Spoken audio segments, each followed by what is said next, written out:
शुद्धता ही हमारे बेहतर कल की कुंजी है। हाल ही में प्रेमपुरा रामपुरा के सरस्वती कंजर्वेशन रिजर्व में आयोजित जिला स्तरीय वन महोत्सव में हरियाणा के खाद्य एवं आपूर्ति मंत्री राजेश नागर ने पौधारोपण कर एक बड़ा संदेश दिया। मंत्री राजेश नागर ने कहा कि कोरोना काल ने हमें ऑक्सीजन की असली कीमत समझाई है।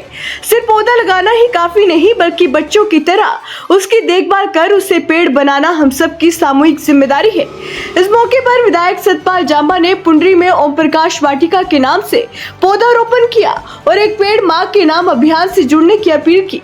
वहीं बीजेपी जिलाध्यक्ष ज्योति सैनी ने भी जन्मदिन और सालगिरह जैसे खास मौकों पर पौधा लगाने का संकल्प दिलाया।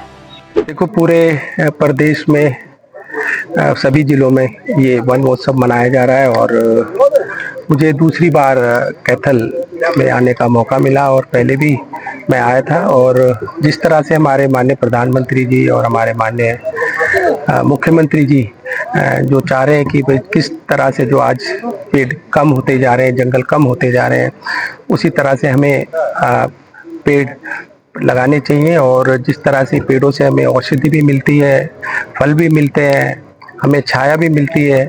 और जो अभी कोविड के टाइम में जो ऑक्सीजन की कमी लोगों को महसूस हुई, और ऑक्सीजन भी हमें पेड़ों से मिलती है और पॉल्यूशन पे भी नियंत्रण हम पेड़ों से कर सकते हैं।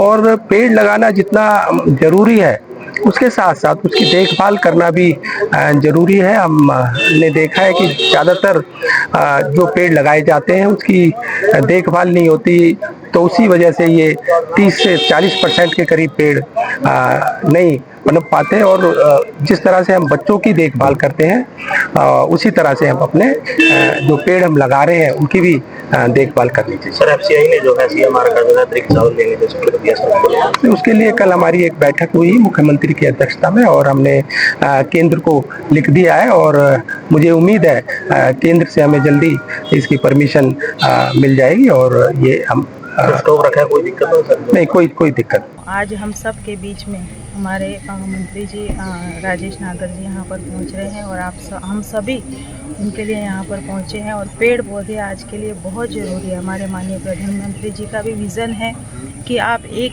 पौधा ज़रूर लगाएं और उसकी देखभाल भी ज़रूर नहीं है, ये ज़रूर करें। ये नहीं है कि भाई पेड़ लगाकर उसको छोड़ दें, मगर एक पेड़ ज़रूर लगाएं, चाहे आपका जन्मदिन हो, चाहे बच्चे का जन्मदिन हो, चाहे शादी की सालगिरह हो। तो मेरा तो आप सबके माध्यम से मैं सभी लोगों से ये अपील करती हूँ कि एक पेड़ आप ज़रूर लगाएं।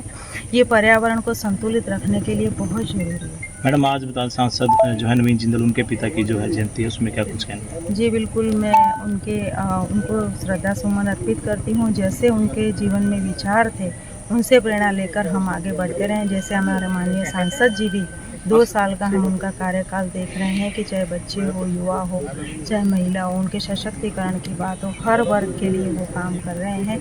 तो मैं उनको एक बार श्रद्धा सुमन अर्पित करती हूँ और उन्होंने जो हमें मार्ग दिखाया, उन्हीं मार्ग पर चलते हुए उनके जीवन से प्रेरणा लेते हुए आगे बढ़े। हमारी सरकार और हमारे देश के यशस्वी प्रधानमंत्री, जिनका एक अभियान है एक पेड़ माँ के नाम, और उसी उपलक्ष्य में हर साल वन महोत्सव मनाया जाता है।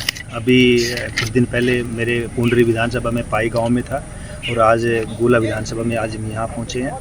और आज हमारे जो मिनिस्टर है राजेश नागर जी, वो आ रहे हैं, आज मुख्य अतिथि वो रहेंगे। बाकी हमारे जितने भी यहाँ के चुनाव लड़े हैं मेंबर हैं, वो भी आ रहे हैं। और मैं आपके एक चैनल के माध्यम से आपको आज हमारे ओम प्रकाश जिंदल बाबू जी की जयंती है, उसकी भी शुभकामनाएं देना चाहूँगा और साथ में उनको श्रद्धांजलि देना चाहूँगा, क्योंकि उनका जो जीवन रहा है वो हमेशा गरीबों के लिए समर्पित रहा है। और आज हमने उनके जन्म जयंती पे 152 डी पे हमने 150 पेड़ लगाए हैं, जो पूरे के पूरे मतलब उनको डेडिकेटेड किए हैं और उसको नाम दिया है ओम प्रकाश वाटिका। जी देखिए, पेड़ लगाना इतना ज़रूरी नहीं, जितना ज़रूरी उससे ज़्यादा उनकी संभाल करना है। इसलिए हमने ना इस मिशन को बदला है। हमने क्या किया, पहले साल हमने पेड़ लगाए कि जहाँ जगह खाली दिखी वहाँ पेड़ लगा दिए, लेकिन उसका रिजल्ट क्या आया कि 50% पेड़ ख़राब हुए हैं। उसके बाद हमने इसको चेंज किया पिछले साल से। पिछले बार था ना, हमने पंचायतों को साथ में लिया। पिछले जितने भी मेरे हल्के के शमशान घाट हैं वहाँ पे फोकस किया गया। और अब की बार क्या उसका अच्छा रिजल्ट निकला कि जितने पेड़ थे वो सब चल रहे हैं। कल हमने एक बाइट भी दिखाई थी और आपको वीडियो भी दिखाई थी खेड़ी रायवाड़े की, कि वहाँ हमने 27-28 पेड़ लगाए थे और 27-28 के पेड़ बिल्कुल सही चल रहे हैं। तो अब की बार हमने वही उसी मिशन को आगे बढ़ाते हुए स्कूलों को फोकस किया है। जितने भी हमारे स्कूल हैं तो स्कूलों में अब की बार लगा रहे हैं और ये मंगलवार और बुधवार तक हमारा स्कूलों का पौधारोपण समापन हो जाएगा।